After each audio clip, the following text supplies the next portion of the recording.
같은 거 보면은 뭐 안 골라주면 반배정 망함 이런 게시물을 요즘에 그거 엄청 맞아. 엄청 올리거든요. SNS가. 옷 안 골라주면 반배정 망함 막 이런 것도 올리고 부적 카톡 프사로 해놓고 맞아. 허리에 꼬리를 그치. 물고 올라와요. 새학기를 앞둔 지금 학생들의 최대 관심사인 반배정. 간절함에 부적까지 만들고 있는 학생들을 위해 반배정의 비밀을 현직 교사에게 직접 들어봤습니다.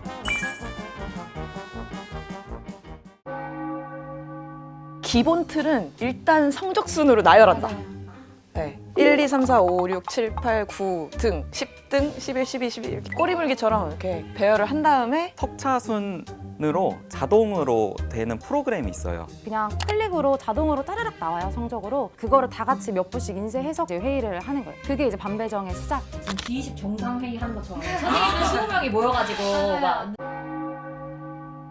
저는 딱 봤을 때 혼자 있을 만한 친구가 있는지를 좀 보는 것 같아요. 같은 성향을 가진 친구가 없으면 뭔가 반에 섞일 수 없다라는 그런 느낌이 들기 때문에 본인이랑 같은 성향을 가진 친구가 반에 한 명 있다는 것만으로도 위로가 돼 있잖아요. 이제 적응을 너무 잘하는 이제 에이스들 있잖아요. 이 친구들도 조금 분산시키는 편이에요. 아, 맞아요. 이 친구가 여기 반에 있으면 좀 분위기 업시키겠다. 이런 것들도 좀 고려해서 네, 배치를 하는 편이에요. 반 분위기를 만드는 거죠. 인싸들을 적절하게 섞어줘야 그 성격의 평균이 만들어지니까. 뭐 친구 관계, 말을 듣지 않는다든지 학급 규칙을 지키지 않을 만한 친구면이 그 친구를 제어할 수 있는 뭔가 기가 센 친구를 같이 넣어두는 편이에요. 야, 너 핸드폰 내. 야, 뭐 수업 시간에 좀 조용히 좀 해줘. 이런 거를 해주는 친구들이 있어요. 일란성 쌍둥이면 담임 선생님이 구분하기 힘들어서 떨어뜨려야 된다. 이것도 맞나요?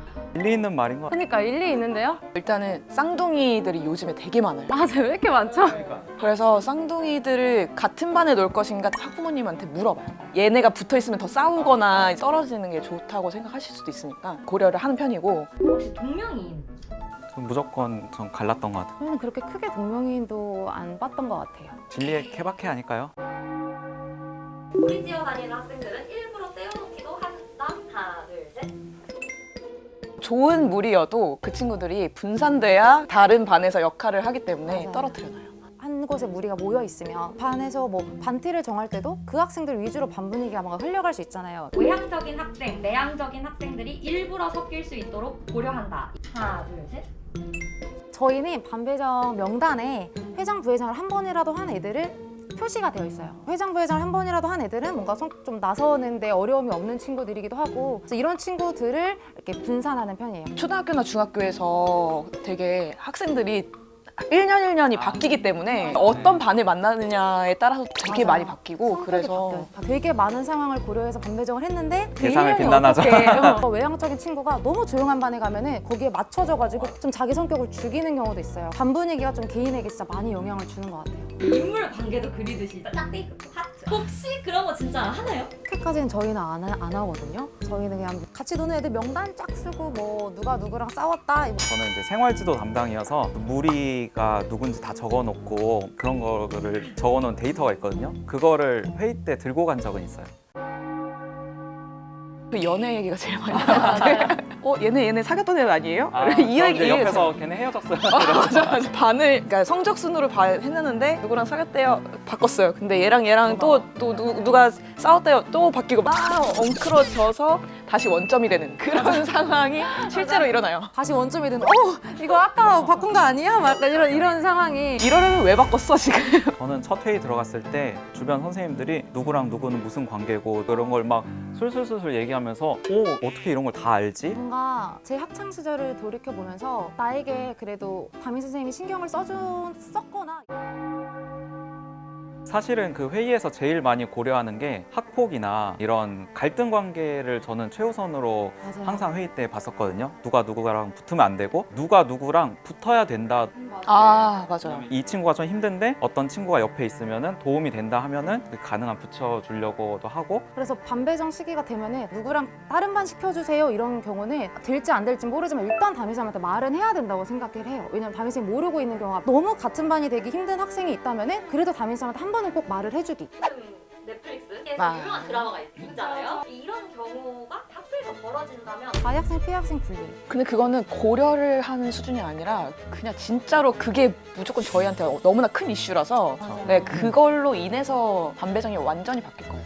일단 1순위가 그게 될 것 같아요. 5명을 다 찢지 않을까요? 네. 5명이 있으면 다들 캐릭터가 다 다르잖아요. 학생들도 뭉쳐 있을 때는 집단 행동을 하는데 혼자 있을 때는 안 하는 학생들도 많거든요. 맞아요. 소위 그 삼진이라고 하더라고요. 그런 친구가 제일 다루기 힘든 거예요. 그죠? 삼진 친구가. 삼진인 친구는 내가 이제 누구 옆에 있을 것인가를 매번 반에도 찾기 때문에 어디에 붙여놔도 조금 힘들지 않나. 확실히 초등하고 중고등하고 조금 차이가 나는 게 중고등학교 선생님들은 모든 반을 들어가잖아요. 그래서 학생들 파악이 다 되는데 초등은 담임제이기 때문에 자기 반 학생들밖에 모르잖아요. 그래서 다음 학년 반을 배정할 때 되게 힘들다고 하더라고요. 초등은 성적이 없잖아요. 그래서 반 배정에 더 뭔가 곤란해하는 것 같아요. 그리고 고등학교는 그 연애 관계를 반 배정에 좀 많이 반영을 한다고 들었어요. 근데 중학교는 상대적으로 그게 좀 덜 하거든요. 왜냐면 애들이 사귀는 게 고등학생보다는 상대적으로 좀 짧다. 덜 깊게 그쵸. 사귀기도 하고. 일주일 사귀고. 맞아요. 이별 후에 폭풍이 그렇게까지 고등학생만큼 없어요. 애들이 워낙 자주 사귀기 때문에 그거를 일일이 반영하기가 너무 어려워요. 저는 제가 중고등학교 때 사귀고 헤어지고 이런 걸 선생님들이 알고 있을 거라는 생각을 해본 적이 없거든요. 다 알죠. 저도 학교 다닐 때는 PD님이랑 똑같은 생각 했었는데 선생님들이 학생들 연애에 진짜 관심이 많던데요. 맞아요. 누가 누구 사귀는지 다 알아. 서로 그 약간 시어머니 같아져요. 저는 그냥 이렇게 많은 것을 고려해서 짜도 완벽할 수 없다는 거, 그런 것들이 조금 아쉽고. 전 되게 슬펐던 일이 있었는데 제 중앙 현관에 새로운 반을 이렇게 뽑아서 붙여놨어요. 누가 와서 그걸 찢어버렸어. 왜? 반 뭐가 마음에 안 된다고. 들어서? 뭔가 되게 좀 마음이 아팠어요. 저는 한 학년 내내 되게 말이 없는 친구가 있었어요. 반 배정을 할 때 본인이랑 비슷한 성향을 가진 친구들이랑 이제 같은 반이 되니까 점점 말이 많아지는 거예요. 반 배정이 이 사람을 이렇게 다르게 보이게 할 수도 있구나 싶어서 더 열심히 해야겠다. 많은 부분을 고려해서. 대박 피퍼까지는 아닌데 이게 반배정이 약간의 연말대장 같은 거거든요. 연말의 이미지와 친구 관계가 반배정을 좌우한다. 그래서 연말에 좀 친한 친구들끼리 막 몰려다니면서 선생님 눈에 딱 띄어가지고 그쵸. 아 쟤네 무조건 갈라놔야겠다. 아. 이게 딱 걸릴 수가 있단 말이에요. 그러니까 연말에는 자중하게. 완전 맞는 그것 것 같아요. 같아요. 네. 저는 딱히 운명이다. 그냥 마음을 비워라. 항상 저희 반 처음에 올라왔을 때 학생들이 하나같이 했던 말이 저 친한 친구랑 다 떨어졌어요. 근데 저희 반 학생들이 우리 반이 되어서 너무 감사하고 행복하다는 말을 1년 내내 들었거든요. 마음만 열면 내가 새로운 친구들 만들어서 재밌게 생활할 수 있다. 여러분, 반 배정이 인생의 전부가 아니에요. 폰을 보고 있지 말고 좀 시선을 걷어서 학기 초에는 좀 열려있는 마음을 보여줘야 좀 말도 걸고 할 수 있으니까 학기 첫날에는 폰 보고 있지 말기. 그러면 여러분 앞으로 만날 사람이 많기 때문에 너무 반배정에 막 목숨 걸듯이 힘들어하고 잠 못 자고 그러지는 말으셨으면 좋겠습니다. 우리 학교가 사회 생활을 연습하는 공간이기 때문에 미리 내가 지금 한번 연습해본다라는 마인드로 새로운 사람과도 한번 어울려보는 그런 연습을 했으면 좋겠습니다. 대학 과제 챗 GPT 사용해도 될까요? 됩니다. 적어도 이 교양 수업에서는요. 서울사이버대학교 전기전자공학과의 한 교양 수업 공지입니다. 과제, 중간고사, 기말고사 제출 시 챗 GPT 사용 허가.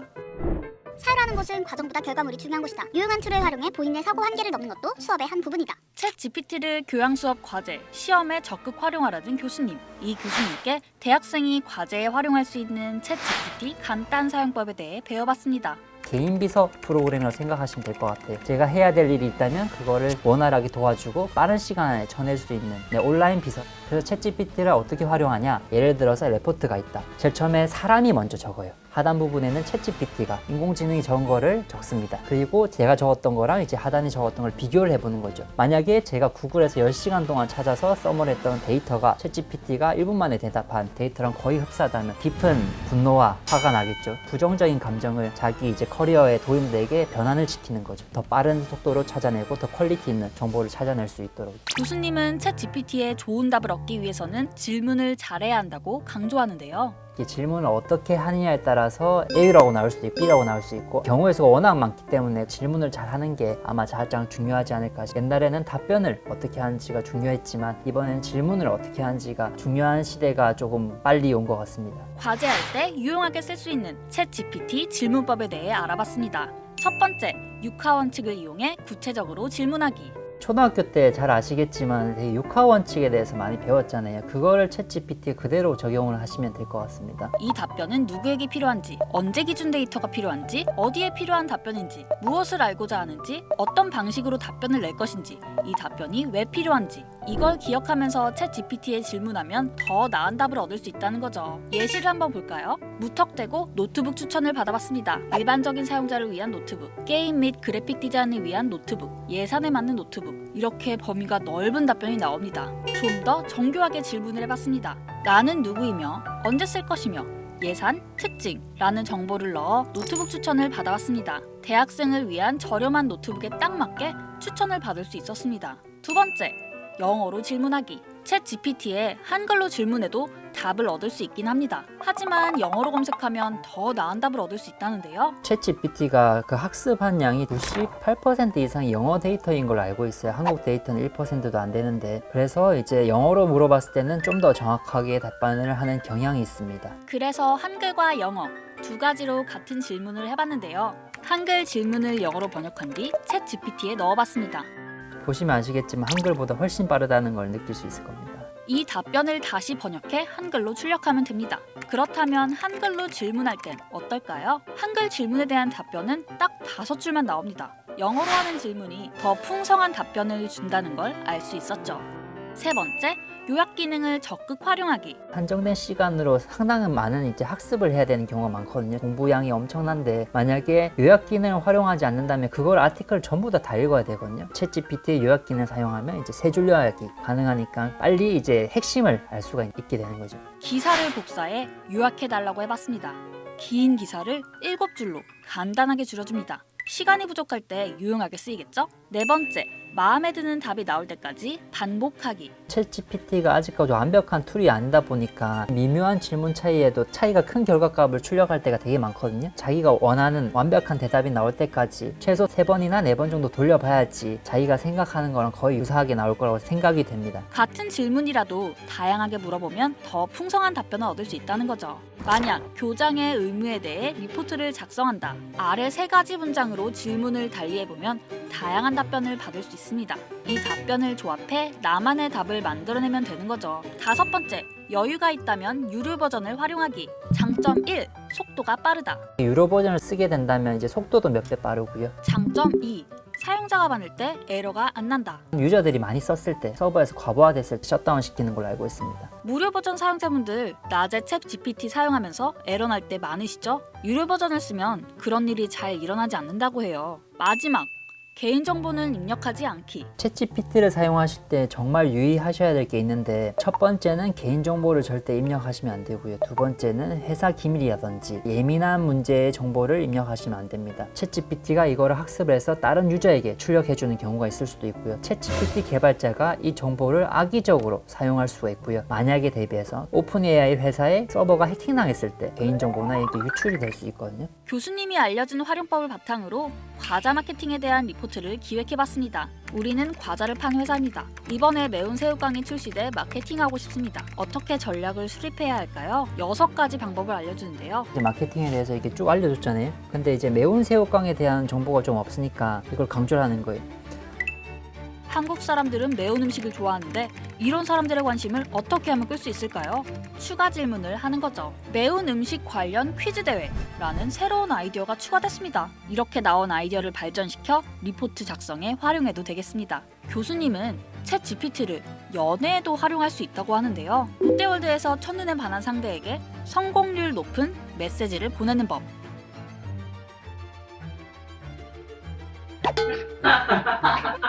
괜찮은 답변인가요? 너무 올드하게 나왔잖아요. 그래서 이렇게 조건을 또 걸어주고요.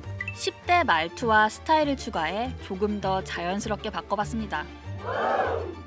회전목마를 주제로 색다른 메시지도 가능합니다. 완벽하진 않지만 팁을 얻을 수 있습니다.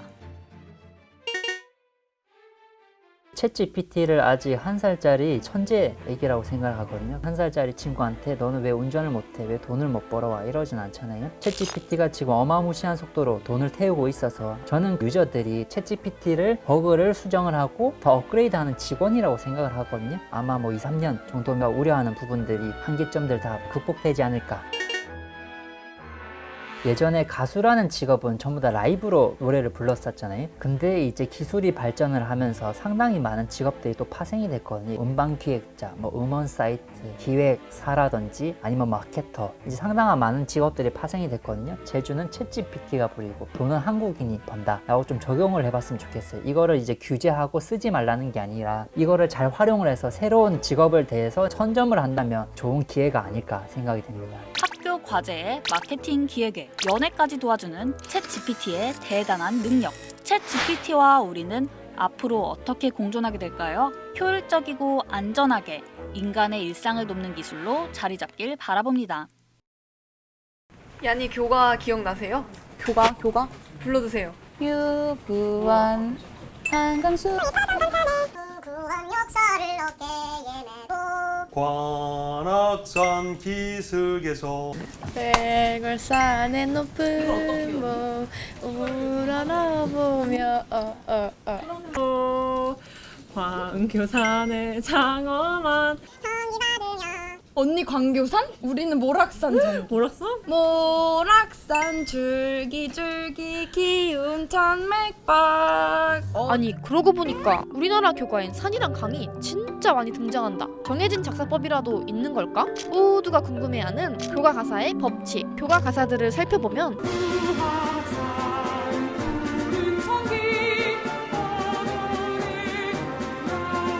주로 산에서 전기를 예받는다거나 굽이치는 강물이 학교를 감싸기도 해. 심지어 산, 천, 강 종합 세트도 쉽게 찾아볼 수 있어.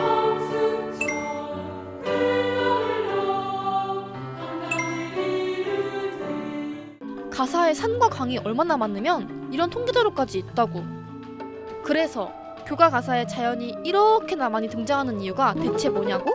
교과에 나타나는 이러한 이제 산과 물의 명칭들은 풍수지리적인 의미를 많이 담고 있을 가능성이 높습니다. 자연의 기운을 받아 훌륭한 인재를 배출하겠다는 학교의 의지가 담겨 있는 거지. 타 지역 사람들에겐 학교의 지리적 위치를 알려주는 기능을 하기도 한데 사실 처음부터 교과 가사가 이런 구성을 보였던 건 아니야. 최초의 교과인 배제학당의 교과는 기존에 있던 미국 대학 응원가에 가사를 덧붙여 만들었어.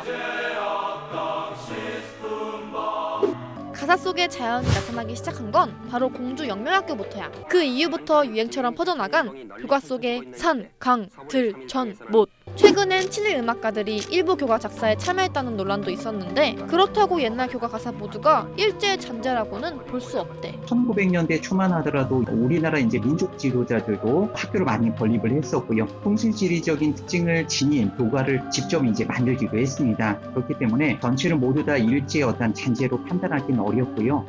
가사 곳곳에 자연을 품고 있는 교과들. 이제 왜 그런지 알겠지? 좋은 건 다 한데 모아 들려주고 싶었던 학교들의 자긍심이 엿보인다. 우리도 교과의 법칙을 따라 스브스뉴스 사과를 한번 만들어봤는데 들어볼래? 어려워